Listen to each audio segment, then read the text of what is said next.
श्रीराम मूकं करोति वाचालं पङ्गुं लङ्घयते गिरिं यत्कृपातमहं वन्दे परमानन्दमाधवं। गुरुर्ब्रह्मा गुरुर्विष्णुः गुरुर्देवो महेश्वरः गुरुः साक्षात् परब्रह्म तस्मै श्री गुरवे नमः।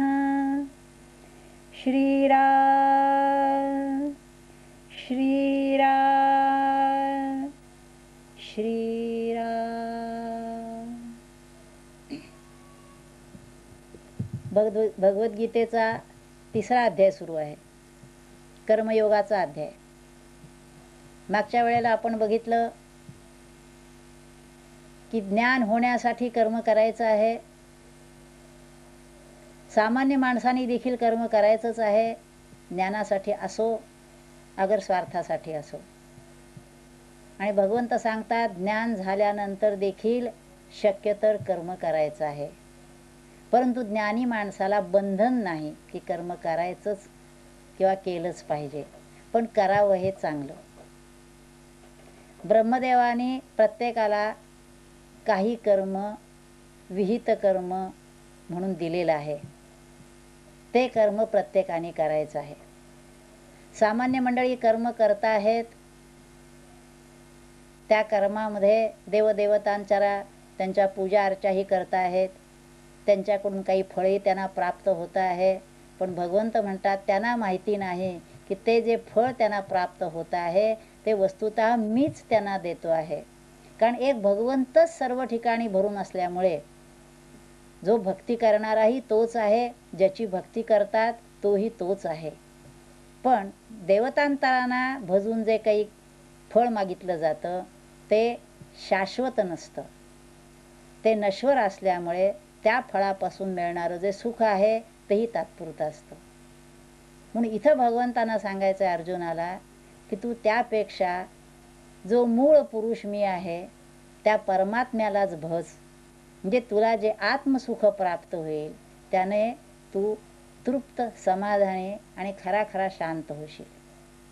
म्हणजे कर्म करत असतानाच जर ते योग्य पद्धतीनं केलं गेलं तर त्या व्यक्तीला मोक्षापर्यंत परमशांतीपर्यंत वाटचाल करता येते. पण सामान्य मंडळींना ह्याची जाण नसते. सांगणारं कुणी भेटतं असं नाही, आणि भेटलं तरी देखील ते ग्रहण करण्याची सर्वांची तयारी नसते. कारण सामान्य मनुष्य जे कर्म करत असतो ते स्वार्थासाठी करत असतो. पैसा मिळावा, मान मिळावा, सत्ता मिळावी, देशसेवा लोकसेवा या नावाखाली देखील बरीच मंडळी स्वार्थाचंच पोषण करीत असतात. म्हणून स्वार्थासाठी कर्म करणारी मंडळी आहेत, परार्थासाठी कर्म करणारी मंडळी आहेत, म्हणजे दुसऱ्यासाठी काही कर्म करणारी मंडळी आहेत, आणि जी त्याच्यापेक्षा वरची ती परमार्थासाठी कर्म करणारी मंडळी आहेत. भगवंतांना जे अभिप्रेत आहे ते परमार्थाचं ध्येय म्हणजे भगवत प्राप्तीचं ध्येय, तो हेतू डोळ्यासमोर ठेवून कर्म करावं असं भगवंतांना पाहिजे आहे. आणि म्हणून अर्जुनाला तो उपदेश ते करतायत की तू कर्म कर, परंतु लक्ष मात्र तू अध्यात्म चेतस होऊन, याचा अर्थ स्वरूपाच्या ठिकाणी लक्ष ठेवून तू कर्म कर. पहिल्यापासून हाच बोध ते अर्जुनाला करतायत, परंतु सामान्य व्यक्तीला चटकन हा बोध होत नाही, तसा अर्जुनालाही होत नाही. आता इथं कर्म कर असं ठरल्यानंतर कोणती कर्म करायची? कोणत्याही कर्माने ती व्यक्ती परमात्मा प्राप्तीपर्यंत जाऊ शकेल का? त्या संबंधी बोलताना भगवंतांनी सांगितलेलं आहे 4 प्रकारची कर्म आहेत, नित्य, नैमित्तिक, काम्य आणि निषिद्ध. त्यापैकी काम्य आणि निषिद्ध या कर्माचा मुळातूनच संन्यास करायचा आहे, ज्याचा अर्थ काम्य आणि निषिद्ध कर्म करायचीच नाहीत, ती सोडून द्यायची आहे. आणि नित्य नैमित्तिक कर्म करायचे आहेत, पण त्या कर्माचा फलत्याग करायचा आहे. म्हणजे नित्य नैमित्तिक जी कर्म आहेत, रोजची आपल्या वाट्याला येणारी जी कर्म आहेत, कारण आपण बघितलं की मनुष्य जन्माला आला की त्याला कर्म करावीच लागतात, स्वतःसाठी, इतरांसाठी. ही जी कर्म आहेत ही त्यांनी करायचीच आहेत. ती कर्म केली तर पुण्य नाही, पण कर्म केली नाही तर मात्र पाप आहे. आणि त्यामुळे ते कर्म कर्तव्य भूमिकेतून करायला पाहिजे. म्हणून नित्य नैमित्तिक कर्म ही करायलाच पाहिजे आहेत. आणि काम्य निषिद्ध ह्याचा अर्थ ज्या कामानी, ज्या कर्मानी कामना वाढत जातात, आणखीन पाहिजे, आणखीन पाहिजे, लोभ सुटतो, स्वार्थ बळावतो, अशी जी कर्म आहेत ही कर्म करायची नाहीत. आणि निषिद्ध कर्म जे आहेत, चोरी, चहाडी, लोकांना लुबाडणं, फसवणं, खून, मारामाऱ्या, दरोडे असल्यासारखी जी कर्म आहेत ही मुळातच करायची नाहीत. आता नित्य नैमित्तिक कर्म करायची ठरली, काम्य निषिद्ध याचा त्याग करायचा ठरला. आता ही करायची ठरल्यानंतर देखील ती कर्माचा हेतू काय असावा, तर त्याचा हेतू भगवंतांना सांगायचा आहे. ह्या कर्माच्या पाठीमागं तू हेतू असा धरूच नकोस, आणि जर धरायचा झाला तर भगवत प्राप्तीचा हेतू धर. जसं कोणती कामना धरावी असं विचारल्यानंतर भगवंत सांगतात, सकामच जर भक्ती करायची असेल तर ती कामना निदान भगवंताची ठेव. मना वासना वासुदेवी वसुदे. तुला जर काही इच्छाच असेल तर भगवंताची कामना, ही कामना माणसाला निष्काम करते. आणि जेव्हा ती कामना संसाराविषयीची असते, ऐहिक गोष्टीविषयीची असते, ती कामना त्या मनुष्याला त्या कामनेमध्ये हळूहळू हळू खोल खोल खोल चिखलात बुडल्यासारखा तो बुडत जातो. एका ठिकाणी त्यांनी वर्णन केलेलं आहे पुढे की हा काम कसा आहे, तो पाण्याशिवाय भिजवतो, चिखलाशिवाय बुडवतो त्याच्यामध्ये. म्हणजे तो माणसाला सोडवण्याच्या ऐवजी अधिकाधिक बंधनाला कारण होतो. आणि म्हणून कर्म बंधनाला कारण होतं का असं म्हणण्यापेक्षा, कर्म तुम्ही कोणत्या हेतू न करता त्याच्यावर ते बंधनाला कारण होतं का बंधनातून सोडवायला कारण होतं, हे आपल्याला पाहता येईल. त्यासाठी काय करायला पाहिजे, कोणत्या पद्धतीनं कर्म केलं असता आपल्याला कर्मबंधनातून पार पडता येईल, त्यासाठी भगवंतांनी सांगितलेलं आहे त्याप्रमाणे की मी माझं टाकून कर्म करायला पाहिजे. ममत्वरहित, माझ्याकडे कर्तृत्व मी त्याचं करणार आहे, मीच ते काम करू शकेन, माझ्याशिवाय ते होणार नाही, असा जो मीचा अहंकार आहे तो टाकून कर्म करायला पाहिजे. आपण जर बारकाईने थोडं पाहिलं तर हे कर्म जे होतं देहाच्या अंगाने होतं, हे कर्म खरं म्हणजे कोण करतो बरं? कारण देह तर जड आहे, देहाला स्वतः कर्म करण्याची ताकद नाही आहे. जोपर्यंत देहामध्ये चैतन्य वास करता आहे तोपर्यंतच देह कर्म करू शकणार आहे. तेव्हा अशा परिस्थितीत ते कर्म आतलं चैतन्य म्हणजे आत्मा करतो असं म्हणावं तर आत्म्याला कर्तृत्व नाही आहे. मग देह करतो असं म्हणावं तर देहालाही तो जड असल्यामुळे कर्तृत्व नाही आहे. मग अशा परिस्थितीत मी कर्म केलं, त्या कर्माचं फळ मला मिळालंच पाहिजे. आणि त्या फळाच्या आड जर कुणी येत असेल तर त्याबद्दलचा क्रोध, द्वेष, त्वेष, मत्सर हे जे सगळे विकार आहेत हे त्या कर्माच्या फळाची जी अपेक्षा आहे त्याच्यातून निर्माण होणारे सगळे विकार आहेत. आणि त्या विकारामुळेच मनुष्य मूलतः तो आत्मसुखात असलेला, आनंद रूप असलेला या सुखदुःखाच्या द्वंद्वात जो सापडतो तो ह्या अपेक्षेपोटी आहे. मग माणसाला कामना नसावीच का? कामना असावी, पण किती आणि कशाची? देहधारणेपुरतं माणसाला भूक लागली तो अन्नाची अपेक्षा करतो, तहान लागली पाण्याची अपेक्षा करतो, ठीक आहे, ती वाजवी आहे. त्यामुळे देहधारणेसाठी ज्या ज्या काही अपेक्षा असतात, ज्या ज्या काही कामना असतात त्याला कामना असं म्हणता येत नाही. त्याचबरोबर परमेश्वर प्राप्तीसाठी ज्या काही कामना केल्या जातात त्यालाही कामना म्हणत नाहीत. आपल्याला ध्यानधारणा जमावी, परमेश्वराचं नामस्मरण करता यावं, गीता ज्ञानेश्वरी सारख्या ग्रंथांचे अर्थ कळावेत, त्याप्रमाणे आपल्याला आचरण करता यावं असं वाटणं ह्याला कामना म्हणत नाही. त्या कामनेनेच मनुष्य हळूहळू हळू निष्काम होतो. मग आता वाट्याला आलेलं जे काम आहे ह्या कामामध्ये तू योगयुक्त होऊनी फळाचा संग टाकूनी मग अर्जुना चित्त देऊनी करी कर्मे, असं ज्ञानेश्वर महाराजांनी त्याच्यावर म्हटलेलं आहे. योगयुक्त हो याचा अर्थ तू आत्मरूपाच्या ठिकाणी राहा, जीवशिव एकच आहेत हा बोध पक्का करून घे. फळाचा संग टाक, कर्माचा संग टाक असं त्यांनी म्हटलेलं नाही. कर्म करायलाच पाहिजे हे भगवंतांनी पुन्हा पुन्हा सांगितलेलं आहे. त्यामुळे कर्म टाकायचं नाही, तर कर्माच्या फळाचा संग टाकायचा आहे. म्हणून कर्मफल त्याग हा जो शब्द आहे हा वारंवार आलेला आहे. तू कर्माच्या फळाकडे बघू नकोस, कारण कर्माची फळं दोन आहेत. एक दृश्य फळ आहे आणि एक अदृश्य फळ आहे. सामान्यतः माणसाचं लक्ष जे असतं ते दृश्य फळाकडे असतं. पैसा दिला की प्रत्येक गोष्ट आपल्याला मिळू शकते, त्यामुळे पैसा मिळावा, वैभव मिळावं. सत्तेवर आलो म्हणजे आपल्याला काही गोष्टी करून येतात, सत्ता येतात म्हणून सत्ता मिळावी. अशा तऱ्हेच्या ऐहिक गोष्टी त्याला ज्या हव्या असतात, हे त्याचं दृश्य फळ आहे. आणि अदृश्य फळ जे आहे ते आहे समाधान, शांती, सुख, आनंद. आता सामान्य मनुष्य ह्या दृश्य फळाकडे लक्ष देतो का अदृश्य फळाकडे लक्ष देतो? तर बहुधा सामान्य मनुष्य दृश्य फळाकडे लक्ष देत असतो. त्यामुळे कुठलंही कर्म करताना मला याच्यापासून काय मिळणार, इकडेच त्याचं लक्ष असतं. वस्तुतः असं पाहिजे की कर्म करताना कर्मातलाच आनंद आपल्याला घ्यायचा आहे, हे लक्षात यायला पाहिजे. एखादा विद्यार्थी जेव्हा अभ्यास करत असतो तेव्हा त्याचं लक्ष परीक्षेकडे असतं. परीक्षेत मार्क किती पडणार, त्याच्यानंतर पुढे त्याला कुठला प्रवेश घेता येणार, इकडे लक्ष असतं. त्याच्याऐवजी जर त्या विद्यार्थ्याचं लक्ष असं असेल की मला आज नवीन ज्ञान काय प्राप्त झालं, कोणता विषय आज मला कळला, त्या ज्ञानप्राप्तीचा जर आनंद त्याला होत असेल तर तो कर्मातला आनंद.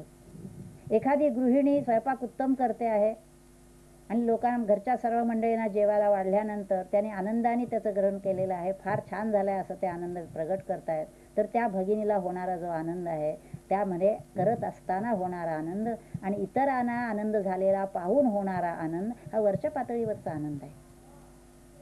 अशा तऱ्हेचा आनंद आपल्याला प्रत्येक कर्मातून मिळावा ही दृष्टी पाहिजे.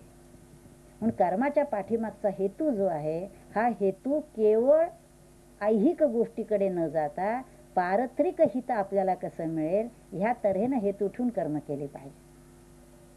आता कर्माच्या पातळ्या सुद्धा आपण जर बघितल्या तर स्थूलमानाने काही सांगता येतील की काही मंडळी अशी असतात, विशेषतः बडे बाप के बेटे म्हणतो आपण, कर्म नकोच, कुठलं काही काम करायलाच नको आहे, आरामात राहावं, खावं प्यावं, चैन करावी.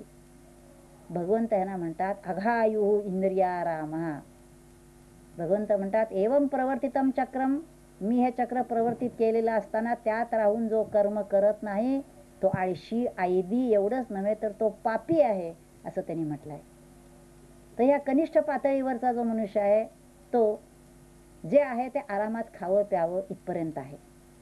त्याच्यापेक्षा वरचा आहे तो म्हणतो की काही ना काही कर्म हे करायला पाहिजे, पण जोपर्यंत त्याची अशा ग्रंथांशी किंवा संतांशी गाठ पडलेली नसेल तोपर्यंत त्याची कर्म ही ऐहिक पातळीवर आणि स्वार्थासाठी चाललेली असतात.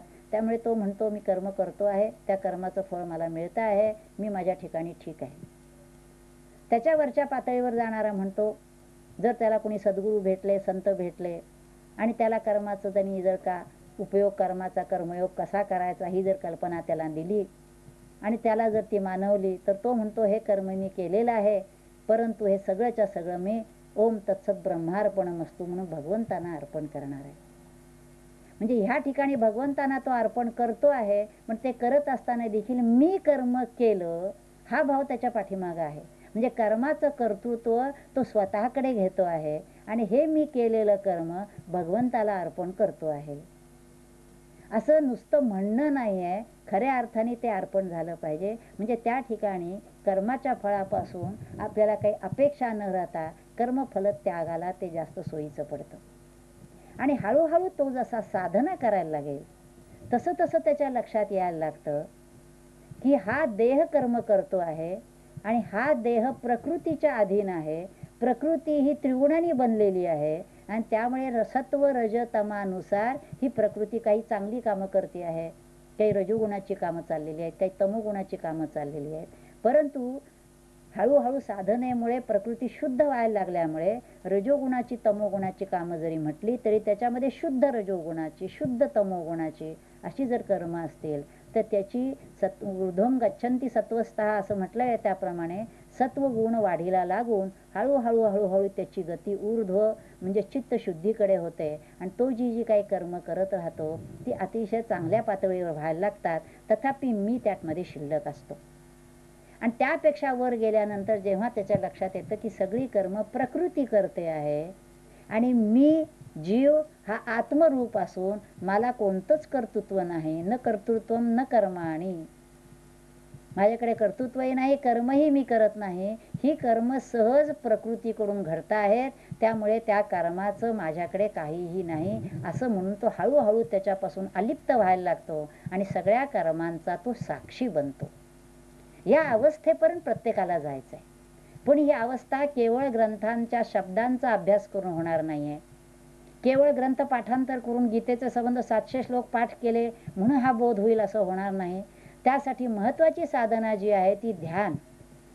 त्या ध्यानाच्या साधनेनंच मनुष्य देहापासून हळूहळू अलिप्त व्हायला लागतो, आत्मस्वरूपाजवळ जायला लागतो आणि देह मी नसून मी आत्मा आहे असा जेव्हा त्याला बोध व्हायला लागतो तेव्हाच त्या कर्मापासून तो अलिप्त होऊ शकतो.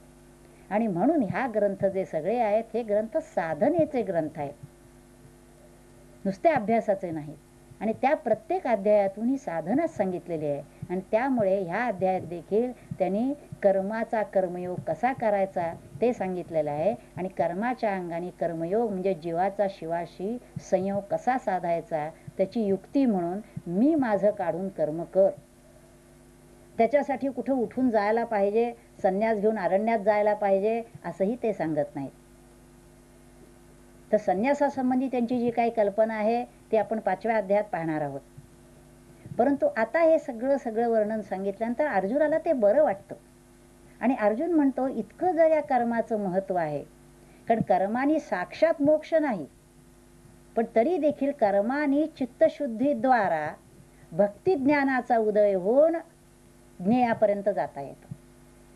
आणि म्हणून अर्जुनाला असं वाटतं की इतकं जर या कर्माचं महत्व आहे तर सामान्य माणसं त्याचं आचरण का करत नाहीत.